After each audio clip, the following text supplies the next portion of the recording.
Vamos a presentar a nuestro invitado, quien ha tenido la gentileza, en medio de los ajetreos de este comienzo de marzo vertiginoso. Él es padre, tiene niños, como todos tenemos. Hay que llevar niños, conducir, trasladarse en la ciudad de un lado a otro. Pero ha tenido la gentileza de venir. Ya hemos conversado antes con él, hemos paseado por este pequeño jardín. Él es Gonzalo Blumel, ex ministro del Interior. Gonzalo, muy bienvenido al jardín. Y ahí voy a explicar por qué te invité a ti, por qué pensé que tú eras tú el que tenías que venir hoy día al programa a esta hora. Oye, muchas gracias por la invitación. Yo supongo que es porque también cuando niño fui muy fanático de Tintín, ¿ah? Ah, Así también te que como gustaba Tintín. también suscribo el recuerdo, el homenaje, ¿no? de una saga de aventuras que por lo menos a mí me hizo alucinar muchas veces en la infancia. Mira, compartimos ese mismo gusto. Yo entre Tintín, Mampato y Asterix y Obelix. Esa fue la triada que me formó a mí en la historieta. Sí, a mí Asterix también, Mampato yo llegué tarde, me tocó poco y también la revista Barrabases, yo era, Sí, por la pero Barrabás. total seguidor, devoto, ¿ah? De toda esa pandilla. Oye, Gonzalo, bueno, por qué te invité? Porque a ti te tocó vivir, lo comentamos en un programa hace poco aquí en el Jardín, tiempos turbulentos que vivió el país, que vivió la patria. Estabas tú en el Palacio de Toesca.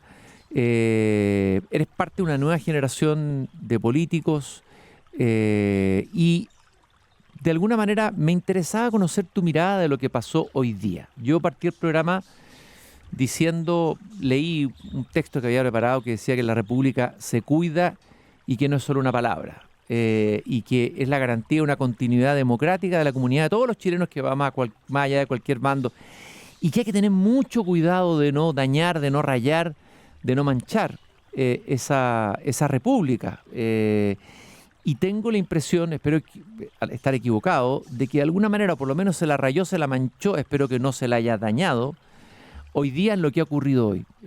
¿Comparte ese juicio o no, Gonzalo? Sí, estoy de acuerdo que es muy negativo lo que pasó. Esta ritualidad de, lo- de estas bilaterales, de estos traspasos tan republicanos, que no es tan antigua, fíjate, yo te diría que la primera vez que se produjo fue el año, me tocó participar, 2009-2010, porque es la primera vez que se produce alternancia desde el retorno a la democracia, ¿no? A mí me tocó estar, vivir aparte del equipo Cristel Larroulé, en las Express que asumía, digamos, entonces me tocó ir a estas reuniones, y fue la primera vez que se produjo alternancia, ¿no? Real, ¿no? Antes estaba la concertación los 20 años previos. Claro, Entonces, eso fue cuando yo me acuerdo que por teléfono Piñera llamó a Bachelet o Bachelet a Piñera y conversaron por teléfono y quedamos todos sorprendidos en las cámaras mirando esto que era algo inédito, ¿no es cierto? claro, y fue un momento bien especial y después vinieron estas bilaterales y como te digo, a mí me tocó participar en esa ocasión como parte del equipo del gobierno entrante en un ministerio, en la SECPRE. Después me tocó la de salida, me tocó entrar con los bonos altos, digamos, cuando ganamos, me tocó en la salida el 2014 cuando gana Bachelet 2 y pierde Piñera 1. Ahí yo estaba Y ya en el segundo, entonces me tocó participar en la coordinación general de esto. Y después me tocó el 2017 cuando gana Piñera 2 y vuelve, digamos, y sale Bachelet 2, digamos, en general. Esta es una rutina, a ver, que yo creo que está más en lo simbólico que en lo práctico, porque en lo práctico la información del Estado es bastante pública, entonces no hay grandes sorpresas y no es que aquí estamos hablando de gente que entrega una información particularmente desconocida, particularmente poco disponible, ¿no? En general la información es bastante pública y esto es bastante protocolar, pero tiene un valor simbólico muy fuerte. Yo creo que ese es el punto y por lo tanto esto obviamente es malo, y estaba escuchando la entrevista anterior del alcalde Jaime Belolio, ojalá que esto se resuelva, yo creo que hay muy pocos días, así que me parece que después de la declaración de hoy día de José Antonio Cast, presidente electo, tan tajante, probablemente ya no hay tiempo, el cambio de mando la próxima semana, así que lamentable nomás un corolario negativo del cierre de este gobierno, que yo creo que ha sido bastante malo y que parece que esto pone, digamos, un hecho, un ritual simbólico que no es positivo para Chile bajo ningún punto. Gonzalo, dijiste una decisión muy tajante del presidente entrante Kast. ¿Crees que se cruzó una cierta línea que no debió haber tomado esa decisión? De haber quemado las naves en el sentido de decir que ya no seguimos participando. ¿Cuál es tu mirada ahí? Es que yo creo que el presidente Boric ha cometido muchos errores en estos meses de traspaso, ¿no? Yo estaba haciendo un recuento y por lo menos hay 5 situaciones tremendamente complejas donde de una u otra manera el gobierno actual, no actúa de una manera republicana, de una manera correcta, le esconde la pelota y finalmente busca generar complicaciones de diversa naturaleza, ¿no? Desde el anuncio, digamos, no conversado de la postulación de Michelle Bachelet a Naciones Unidas, que incluyó el apoyo de Brasil, de México, que es una cuestión que se debió haber hecho de mucha mejor manera, pasando por el tema de las cifras fiscales, que ahora se revelan que no eran realmente como se decía que eran, los amarres de los cargos, ¿no? El intento de aprobar reforma express. He visto que en estos días hemos visto esta discusión del sistema político, el presidente toreando a la oposición y al gobierno electo también con la ley de Saracuna, y ahora esto el cable chino.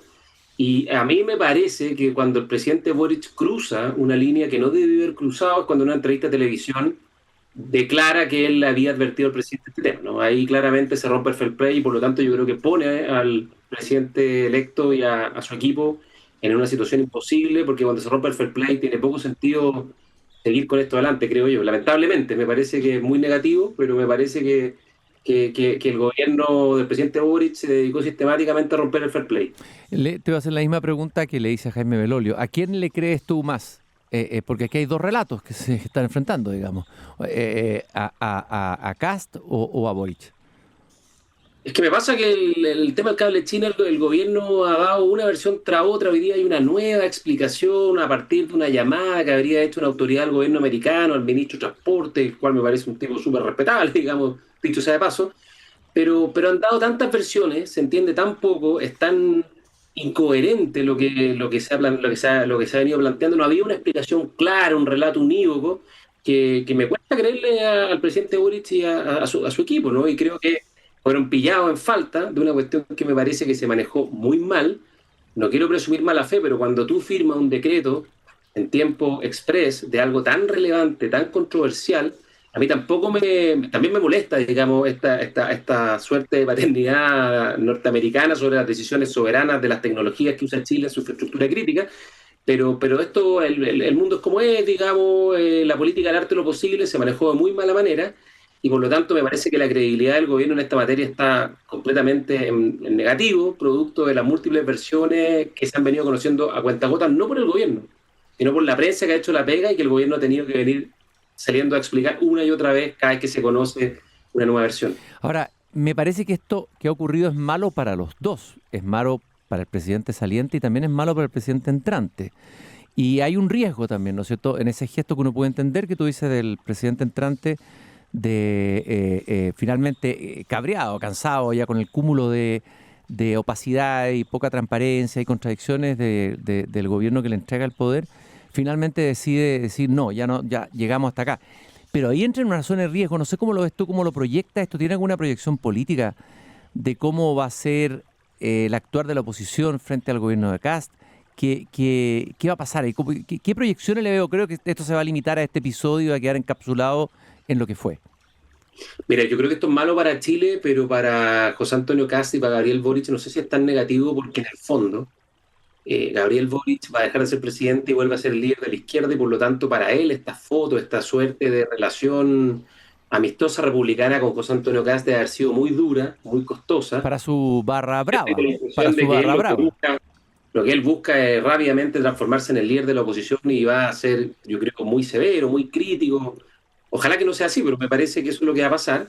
Y en el caso de José Antonio Kast, presidente electo, y particularmente por su base republicana, como tiene esta amenaza por la derecha del mundo de Kaiser y compañía, me parece que enfrentarse al gobierno también le ayuda para no debilitarse en la base propia. Es lamentable, digamos, pero es la dinámica del poder que hoy día existe en un contexto de mucha polarización, no solo en Chile, sino que esto es un fenómeno global. Pero es malo, es decir, porque lo que tú estás diciendo ahí es que el presidente saliente se está dando un gusto hablándole a su barra brava y el presidente entrante también a sus bases más duras, digamos, por la derecha y uno por la izquierda, en vez de... Yo pensaba, a lo mejor estoy idílico y utópico, en esa sala de reuniones donde entra Kast hoy día en la mañana, estuvieron no sé cuántos minutos, estaba el presidente Boric. A lo mejor ellos debieron haberse mandado todo lo que tenían que decirse y en un momento decir, sabes que vamos a tener que ceder cada uno, aquí lo más importante es la República, la impecabilidad, lo que va a sentir la gente afuera, lleguemos a un acuerdo, no podemos salir de esta sala sin un acuerdo. Yo no sé si tal vez eso es imposible en la política de hoy. O te parece que es posible y que los políticos, y sobre todo los que quieren ser presidente de la República, debieran empeñarse en ir en esa dirección en vez de esta otra? Bueno, yo soy de la visión más bien tuya, media utópica, pero que yo creo que es muy poco rentable para la política, que siempre hay que pensar, digamos, en el altar de la patria, por decirlo de alguna manera, en sacrificar muchas veces los intereses propios legítimos en beneficio de los intereses de la República, el interés general. Pero eso hoy día es cada vez más escaso, es cada vez más difícil, y como te decía, me parece que el hecho de que el presidente Gabriel Boric haya revelado una conversación privada por televisión, sorprendiendo al presidente electo y a todo su equipo, me parece que rompe un fair play y por lo tanto me parece que es legítimo que... Porque si tú te fijas en las explicaciones de hoy día, José Antonio Kast no niega que le mencionó la conversación, nomás que le dice que fue una cosa a la pasada en la práctica entre muchos otros temas en una conversación. No es la forma en que se tratan estos asuntos de Estado, así que no me traten de usar a mí la responsabilidad de algo que ha sido una gran chambonada diplomática y que es absoluta responsabilidad del gobierno actual. O sea, usted conduce las relaciones internacionales, no trate a mí de meterme a compartir estos costos. O por último, se conversa privadamente, busquemos una salida de cómo este tema, porque es un tema de Estado que a ustedes les va a afectar como gobierno entrante, pero no lo revelo por televisión en una entrevista desde una playa en Juan Fernández. Eso me pareció de muy mal gusto. Ahora, tú dices que puede ser un buen negocio para el Boric, ¿cómo se llama? Líder de la oposición, pero líder de un 30%, porque la izquierda tiene que sacar una lección de lo que ha pasado. Imagínense, que él está entregando la banda presidencial, no supo construir una mayoría, y lo que necesita es una mayoría, hablarle más a un grupo por lo menos de ciudadanos que no se identifican a lo mejor con los dos polos, digamos, que terminan votando al final de las elecciones por el tema de la segunda vuelta, pero yo no sé si, o sea, es un triunfo con su barra brava, pero no sé si a largo plazo en términos políticos va a constituirse en un líder de una oposición que pueda reemplazar después el gobierno de José Antonio Kast. Es que al final, si tú lo piensas, en el mundo de los ciegos es tuerto rey, el 30% hace la primera mayoría relativa del país después del presidente actual, que tiene un apoyo en torno al 50% en este momento, pero en la izquierda no hay nadie que se le acerque al presidente Boric que diga, mira, yo me presento a una elección presidencial a la vuelta de la esquina y tengo, no sé, 3, 4 millones de votos en el bolsillo. Por lo tanto, él hoy día yo creo que está definitivamente pensando en cuidar esa base para ver una posible operación regreso lo antes posible. Eso me parece que es más que evidente en la forma en que ha estado conduciendo el gobierno en los últimos meses. Ahora, tú dijiste que esto no iba a producir daño en el comienzo del nuevo gobierno. Siempre se dice que es tan difícil la llegada del nuevo gobierno, sobre todo cuando es de signo contrario, ¿no es cierto? Es como que hay que partir, y sobre todo este es un gobierno de emergencia, lo decía Jaime Belolio en el bloque anterior, que necesita entrar muy rápido, tener señales claras, resultados lo más rápido posible, aunque sabemos que no hay milagro. Y por lo tanto esto uno podría pensar, a lo mejor estoy equivocado, tú no lo puedes explicar porque conoces el poder y lo que es traspaso de mando, podría ralentizar ese gobierno de emergencia o no. Yo pienso que no, pienso que es un contratiempo que no es demasiado complejo porque al final básicamente dos razones. Uno, la información del Estado es toda información pública. En Chile, nuestro Estado se rige por normas constitucionales y legales que establecen que la información pública per se es accesible para todos y por lo tanto a través de los sistemas de acceso a la información y transparencia los equipos entrantes disponen de la gran mayoría de la información salvo aquella que pueda ser reservada en materia de seguridad, en materia de relaciones exteriores, que es básicamente el origen de este conflicto. Eso es lo primero. Y lo segundo, si tú miras los equipos que están entrando en general a los distintos ministerios, son equipos que tienen experiencia de gobierno, o sea, no llegan a improvisar. Claudio Alvarado es alguien que trabajó en el Ministerio del Interior, fue subsecretario, fue ministro de la Bueno, tú lo conociste muy bien, claro, y además trabajaste con él. Entonces ahí yo no veo que vaya a haber un problema ni en muchas otras personas y en los equipos que se están formando, por lo que me ha tocado ver, conocer, escuchar, que son equipos, en su gran mayoría, que ya participaron de gobiernos anteriores. Buena parte del equipo del presidente Kast trabajó en Piñera 1, Piñera 2, por lo tanto, no creo que ahí haya un gran contratiempo, pero sí me parece que en el plano simbólico es un daño. Ya, pero ¿qué pasa, por curiosidad, por copuchar un poco aquí, tú que estuviste en traspaso, te tocó, ¿no es cierto?, hablar con un ministro anterior. ¿Cómo Me es? tocaron tres traspasos. O sea, eres un experto en traspasos, eres un traspasólogo, por decirlo así. Sí. Ya, ¿Qué pasa en esas conversaciones? ¿Qué se conversa ahí? Bueno, tú dices, toda la información está disponible, pero me imagino que un ministro le puede decir al otro, bueno, y si es de signo contrario, puede ser mezquino, más generoso, si está pensando en el país, le puede decir ciertas cosas clave o puede señalarle algunos problemas o es solo una cosa protocolar en que se cumple una forma republicana, pero no ocurre nada sustantivo en esa conversación. Por lo menos las experiencias que me tocaron a mí es mucho más protocolar que algo sustantivo. En general lo que se hace es que se entrega un dossier de información, en su mayoría que es pública, el organigrama del ministerio, el presupuesto del ministerio, la ejecución presupuestaria, los principales proyectos de ley, los reglamentos en trámite. Y en algunos casos me imagino que habrá conversaciones un poquito más de fondo, donde en el fondo ahí se puede comentar con un poquito más de confianza los temas que aprietan más el zapato, como se dice en buen chileno. Pero en general yo te diría que esto está mucho más en el plano de la formalidad que de la cuestión sustantiva, porque además es una cuestión lógica. Todos saben que el gobierno que sale está muy vapuleado, el gobierno que entra con mucho músculo y con los colmillos afilados. Es más, yo te diría que lo que anuncia hoy día el presidente Kast es algo que ya era una decisión tomada, digamos que básicamente van a hacer una auditoría del Estado con que van a recibir el gobierno, que es algo que me parece de responsabilidad No, básica del Estado. no te parece exagerado? Pero a ver, ¿se han hecho auditorías? O sea, es una práctica habitual esto de la auditoría que un gobierno hace u otro anterior? ¿O este tipo de auditoría que quiere hacer el gobierno entrante? Es que lo que pasa, claro, lo fraseó como vamos a construir una fuerza de tarea para, le puso Sí, como sí. cuarto color, digamos, pero en general lo que hacen todos los ministerios, cuando los ministros, los equipos de gobierno cuando entran es que hacen una revisión exhaustiva de la situación con que se encuentra. Y así tiene que ser, porque después de 30, 60 días, todos los esqueletos que aparezcan van a ser tuyos. Entonces, el primer momento en el que tú tienes que revisar y levantar los temas que te parecen controversiales. Yo me acuerdo, por ejemplo, cuando llegó Bachelet 2 fue muy, muy dura con la administración de Piñera 1.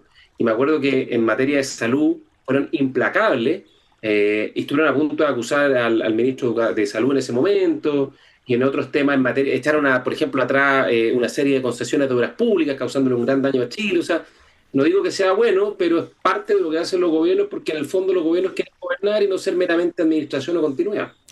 Y Eh, además otra cosa, de real politics. Tú entras también con el propósito de establecer la supremacía política de tu proyecto y eso pasa en buena medida siempre por debilitar a tu adversario. Esa es la realidad de la política. ya, no sé si te has resignado a esa realidad de la política. Si es la política inevitablemente así, sí puede no serlo. Te has pegado un tremendo aprendizaje tú, ¿no? O Eh, sea, eso lo decía Maquiavelo ya en el sí, te iba a Renacimiento decir italiano, por lo te iba a tanto, nombrar a Maquiavelo. O sea, Maquiavelo sigue siendo la lectura obligatoria. sí, sí, sí, sí, absolutamente. O sea, yo estoy contigo desde el punto de vista del ideal, pero la práctica para hacer y no dorar la píldora, como se dice en buen chileno, es que también sobre todo estas dos administraciones, si tú te fijas, son muy polares, ¿no? O sea, esta es una administración del Frente Amplio que en la práctica es reemplazada por una administración del Partido Republicano, que decide el perro y el gato es quedarse corto, digamos. Oye, Gonzalo, leí por ahí o le escuché algo, ya no me acuerdo, o lo pensé, yo no sé, ya no me acuerdo a esta altura del día, pero algo me pareció razonable y es que en este contexto geopolítico mundial que estuvimos comentando ayer en el programa, tan inestable, tan incierto, tan lleno de peligros, ¿no es cierto? Bueno, con un Estados Unidos que coloca a América Latina por primera vez en su prioridad, ¿no? Hablan de nuestro hemisferio, Ujú. en que Chile tiene que moverse en aguas difíciles, sortear entre Scila y Caribdis, para citar los monstruos que tuvo que enfrentar Odiseo y cruzar entre ellos dos, China y Estados Unidos. El hecho de que hayan rencillas internas, polarizaciones entre nuestros países que son frágiles, pequeños, cuando deberíamos estar mucho más unidos detrás de un propósito, nos debilita frente a Sí. aquellos que pretendan imponernos algo desde afuera. Por eso me parece que el presidente Boric no solo ha cometido un error su gobierno en la forma en que ha tratado este tema al clandestino, sino también por lo que te decía, ¿no? De revelar esta conversación privada con el presidente y tratar de compartir los costos, cuando hay algunas materias, y en particular la política exterior, que se ha mantenido esta sana tradición, incluso desde la transición en la dictadura a la democracia, de tratarlo como un asunto de Estado, porque los intereses superiores y permanentes de Chile son lo fundamental. y por lo tanto hacer de esto una rencilla política para tratar de sacar alguna ventaja, o al menos aminorar los costos que el gobierno estaba pagando, me parece que es un error, porque además esto ha sido exclusiva responsabilidad del gobierno actual. Ellos armaron este cuento, ellos firmaron el decreto, ellos dijeron que había que echarlo abajo 2 días después por errores de tipeo y ellos han dado múltiples versiones. Entonces, efectivamente, como dices tú, Cristian, en un mundo polar, complejo, difícil, donde esto pareciera que solo se va a ir exacerbando, me parece que este tema, en particular lo que tiene que ver el manejo geopolítico y la política exterior, hay que tratarlo con sumo cuidado. Oye, Gonzalo, te quiero agradecer este paseo. Espero tenerte muy pronto de nuevo en el jardín. ¿Cuál es tu expectativa sobre el gobierno de José Antonio Kast? ¿Qué es lo que tú esperas? Eh, Mira, yo creo que lo que la gente espera es que se note un cambio humano, se note un sentido de urgencia y particularmente haya dos frentes donde los primeros 30, 60 días los cambios sean muy notorios. Uno, seguridad, creo que es una buena noticia esto de que se creó un comité de seguridad que va a sesionar semanalmente para... Esto es mucho más de gestión más que de sacar nuevas leyes, es de chicotear los caracoles, es de meterle eficiencia al mm, Estado, de meter sentido de urgencia, de romper las inercias institucionales. Y lo otro es el tema económico. La economía chilena lleva largo tiempo estancada, necesitamos dinamismo, necesitamos esperanza, necesitamos volver a creer en Chile. pero solo seguridad y economía bastan. ¿No te parece que ahí falta una tercera pata importante y una urgencia tremenda que es educación? A mí por lo menos me parece, quizás estoy... eh, No, yo yo creo que creo no, que no incluso solo... es central, o sea, me pareciera que es central. Yo creo que ahí tenemos una bomba de tiempo en educación. Sí, o sea, yo creo que hay muchos más temas, pero estaba pensando en los primeros 30, 60 días de educación, el tema un poco más de fondo, pero me parece que es lejos, lejos lo más importante, porque el gran problema en nuestro país me parece el debilitamiento de la sala de clase, y Mm. recuperar la sala de clase es lo que va a hacer o no la diferencia respecto al futuro de Chile. Estoy 100% de acuerdo contigo. Hay que recuperar el espacio público, hay que recuperar la seguridad, hay que recuperar la economía y desde luego lo que tú dijiste, hay que recuperar la sala de clases. ¿Te gusta en música, ya te gusta Tintín? ¿Te gusta o te resuena el grupo Genesis? Sí, sí, mucho, por supuesto. Ya, es un grupo maravilloso que tiene un tema que vamos a escuchar para cerrar el programa, un pedacito del tema, no podemos escucharlo entero, que se llama Tierra de Confusión, ya que vivimos en estos tiempos de confusión, de cambios de paradigma. Estamos todos perplejos ante lo que está pasando en el orden internacional. Hoy día estamos perplejos por lo que pasó hoy día en el país. Dice esta letra: he estado soñando cientos de sueños, he estado obsesionado por millones de gritos, pero puedo oír la marcha de pies, se mueven en la calle. Ahora has leído el periódico hoy, dicen que el peligro se ha marchado lejos, pero puedo ver que el fuego sigue encendido. Él quema en la noche. Hay demasiados hombres, demasiada gente, metiéndose en demasiados problemas.